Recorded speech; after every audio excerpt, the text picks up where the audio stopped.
Gipasidnungan ang 7 ka pulis pinaagi sa usa ka resolusyon kagahapon sa buntag gipahigayon ang special session sa sangguniang panglungsod ni Dakbayan sa Osamis ug gitukoy ang gipasaka nga resolusyon nga naghatag og pasidungog nila ni Police Major Dennis Tano, Police Captain Elwood Malanog, Police Staff Sergeant Roy Reyes, Police Corporal Ray Calupis, Police Corporal Harvey Rodriguito, Police Corporal John Ryan Maganti ug Police Corporal Mark Tacloban ug aprobado ang maong resolusyon atol sa gipahigayon nga special session sa sangguniang panglungsod nga naghatag og pasidungog ngadto kanila. Gipasabot ni Konsel Marcelian Tapayan kinsa mausab ang presiding officer sa gipahigayon nga special session nga ilang gipakita ang ilang suporta sa 7 ka pulis nga na-dismiss tungod sa pagsikop sa mga suspetsado sa nahitabong lungkab sa usa ka jewelry shop sulod sa Gesano Mall ning Dakbayan atol gayod sa pagsaulog sa bagong tuig pitsa 1 sa Enero 2024 ug ang maong kaso kamulo pa karon nga gihiring sa korte. Matud pa ni Tapayan nga ang priority sa syudad ang kahusay ug kalinaw ug ang maong mga pulis dako gikatabang sa pagpatunhay sa kahusay ug kalinaw ug ilang gi-recognize ang dakong tabang sa maong mga pulis dinhi sa Dakbayan.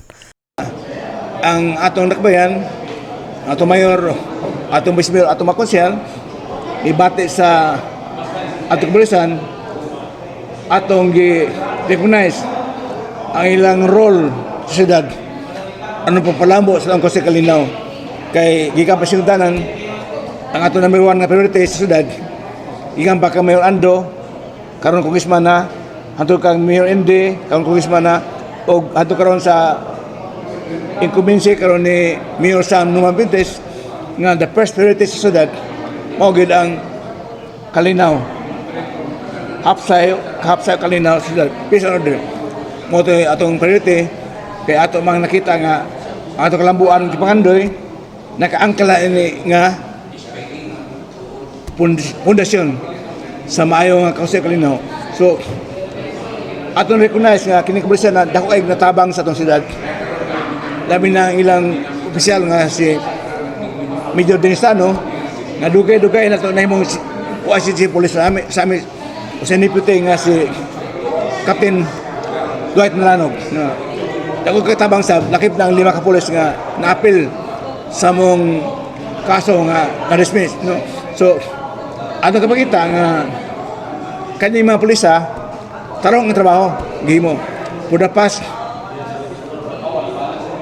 8 years or 7 years, no? Ika sa among first term 2019 may ang trabaho nga nakatayod o kalipay sa katawon sa miston tungod sa ilang pagtabang nga atong ma-improve atong peace and order kay si Konsel Marcelian Tapayan sa sangguniang panglungsod. Una nang gikabutyag ni Attorney John Fernandez nga posible nga dunay nagpaluyo sa maong kaso og nasakyan sa politika.